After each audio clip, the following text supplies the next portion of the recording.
Terima kasih telah klik video ini. Tapi jangan lupa tekan tombol subscribe-nya brother. Karena dengan subscribe kalian support channel terus untuk upload hampir setiap hari dengan konten yang berbeda-beda dan tentunya bermanfaat.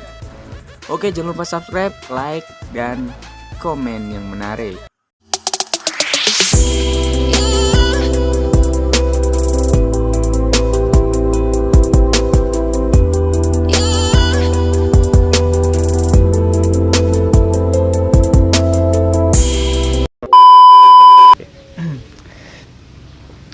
Mas Zaka, kali ini Fatih kedatangan tamu yang spesial bagi Fatih. Beliau juga pernah menjadi pengurus Fatih, sekaligus juga pernah menjadi sebagai guru Fatih. Selama Fatih pernah satu asrama bersama Mas Zaka ini di asrama Sunan Bonang. Nah, Fatih ingin mengerti atau ingin mengerti lebih jauh. Maksudnya lebih jauh ini bukan ke depan tapi ke belakang, Nat. Jadi perjalanannya Ustadz. Perjalanannya Mas Zaka. Dari mulai Mas Zaka SMP. SMP. Jadi saya itu masuk ke Pondok Pesantren Sunan Derajat di sini itu mulai dari tingkatan SLTP atau bisa dibilang SMP. Tapi saya dulu MTS Sanawiyah. MTS, setelah MTS terus saya seharusnya itu ketika saya mau pondok itu saya itu nggak kerasan, saya nggak mau dipondokkan. Dan saya sama orang tua saya itu perjanjian karena mau mondok ya udah mondoknya 3 tahun aja, Dek. Kata orang tua saya gitu. Akhirnya saya menyetujui. Terus setelah tingkatan SLTP saya lulus, oh ternyata kok saya sudah terlanjur kerasan. Akhirnya saya dilanjutkan sekolah di sini lagi untuk melanjutkan tingkatan ke jenjang berikutnya yaitu SLTA, yaitu di SMK Sunan Derajat Lamongan. Masuk ke jurusan TKJ, Teknik Komputer dan Jaringan. Seperti TKJ. Itu ya. Berarti Mas Zaka ini awal mula menginjakkan kaki atau singgah hijrah ke Pondok Pesantren Sunan Derajat ini mulai dari MTS. Mulai dari MTS sampai SMK.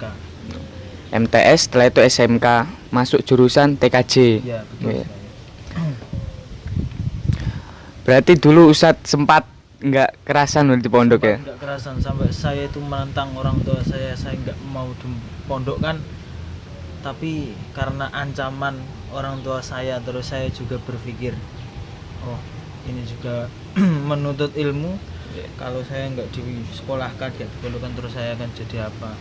Soalnya kan orang tua itu dulu ketika saya masih kecil itu ya didikannya ya militer sama orang tua saya. Iya, saya berbicara kepada orang tua saya kok sedikit saja tidak sopan, saya langsung dihukum. Pernah saya diikat, terus Coro Jowo ini diseblai sama apa itu penjalin juga pernah. Terus pas ketika malam-malam, pas ketika di rumahnya Mbah itu kan kamar mandinya itu kan di luar, enggak di dalam rumah kamar, tapi di luar.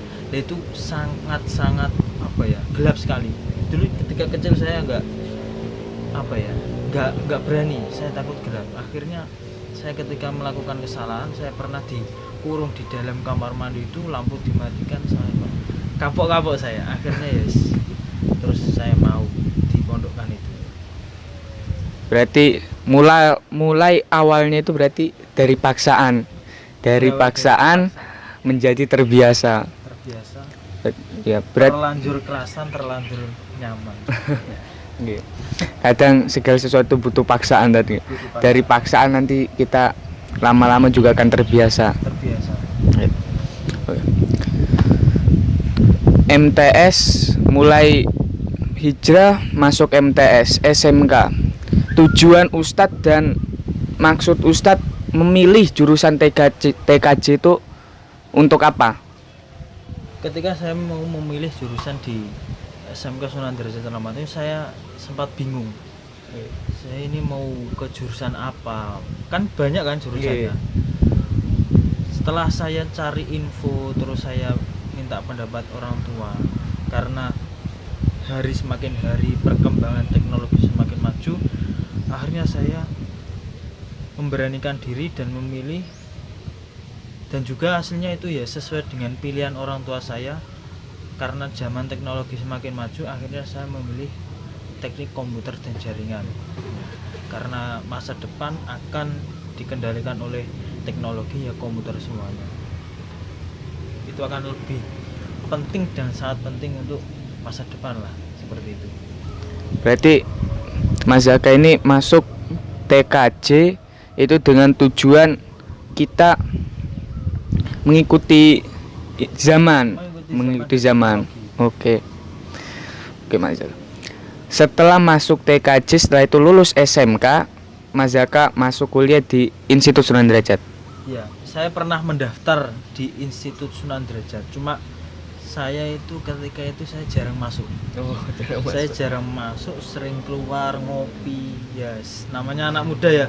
Soalnya saya tidak nggak sinkron sama kepinginan dan pikiran saya. Ketika saya melakukan sesuatu kok nggak sinkron sama pikiran dan kepinginan saya, hati saya, nggak saya akan jalani, karena saya tidak mempunyai niatan. Kan semuanya kan harus ada niat dulu. Gitu. Akhirnya saya jarang masuk. Akhirnya saya putus dari kuliah itu. Cuma tidak ada setahun, cuma berapa bulan gitu.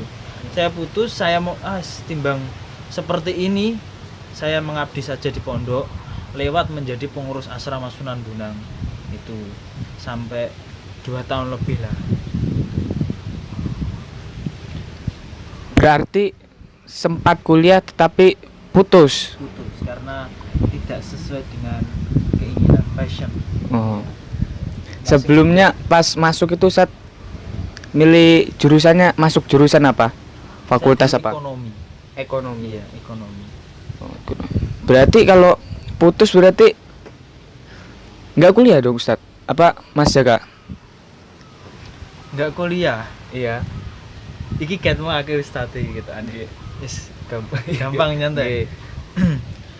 Jadi nggak kuliah saya. Terus tapi kan setelah itu saya ya udahlah. Saya memberanikan diri, bilang ke bapak sama ibu, orang tua saya, Pak Bu, maaf Bu, saya untuk mau berhenti kuliah. Lalu kenapa cuma? Saya nggak nyaman, saya nggak sesuai dengan pikiran saya. Saya ingin berkembang lebih, saya ingin mencari pengalaman lain. Pengalaman lain itu apa? Ya nggak tahu Pak Bu, nanti saya akan berusaha